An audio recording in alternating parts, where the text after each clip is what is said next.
Hi guys, welcome to our channel. నేను ఈరోజు వచ్చేసి పచ్చిపులుసు చేయడం జరిగింది. ఏ విధంగా చేశానంటే, త్వరగా అవడానికి నీళ్ళలో చింతపండు వేసి కొద్దిగా గరం చేసుకోవడం జరిగింది. తర్వాత దీంట్లో ఉప్పు కారం వేసాను. ఇన్స్టంట్గా తినడానికి అవసరమైనటువంటి ఇది చాలా పురాతనమైనటువంటి వంటకం మన తెలంగాణలో.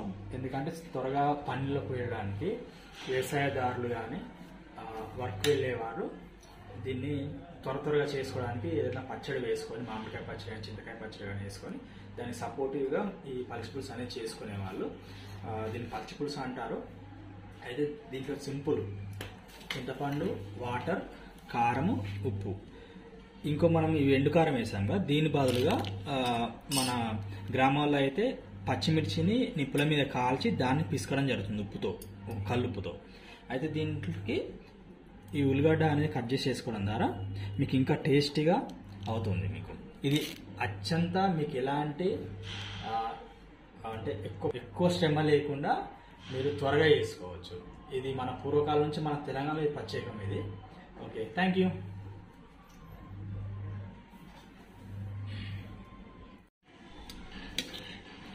ఉల్లిగడ్డలు వేసాక ఈ విధంగా కావడం జరిగింది. దీంట్లో మనము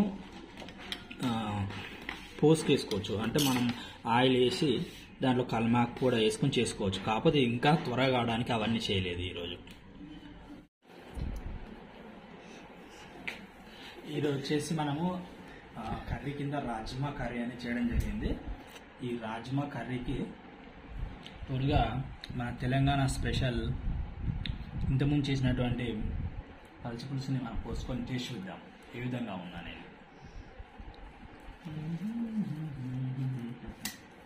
ఫస్ట్ రాజ్మా కర్రీతో తిని దాని టేస్ట్ ఎలా ఉందో చెప్తాను. తర్వాత దాంట్లో మనం ఇంతకుముందు వేసినటువంటి పచ్చిపులుసు పోసుకొని టేస్ట్ చూద్దాం.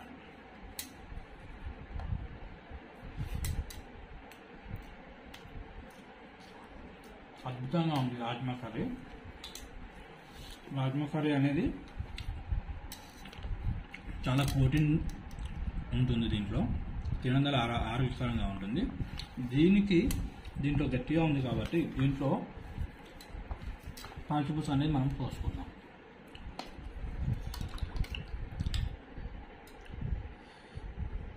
Without oil. ఈ మధ్య బాగా ఫేమస్ అవుతుంది ఆయిల్ లేకుండా వండుకోవాలని. ఆయిల్ లేకుండా వండుకోవడం అనేది మన తెలంగాణలో ఇప్పుడు కాదు, పురాతన నుంచే ఉంది. ఈ మధ్య యూట్యూబ్లో బాగా చెప్తున్నారు కదా, దానికంటే పూరే మన వాళ్ళు ఆల్రెడీ దీన్ని ఇంప్లిమెంట్ చేయడం జరిగింది.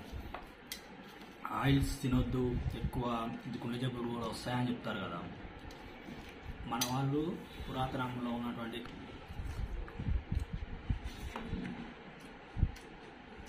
అద్భుతంగా ఉంది. పిల్లలు కూడా కారణంగా ఇది రాజ్మా గింజలు రావడం ద్వారా చాలా టేస్టీగా, అదేవిధంగా ఉల్లిపాయలతో చేశాం కాబట్టి చాలా అద్భుతంగా ఉంది. Thank you guys. మీరు కూడా ఈ విధంగా ట్రై చేయండి. ఇంకా కామెంట్ రూపంలో మీ రివ్యూ అనేది ఇవ్వండి.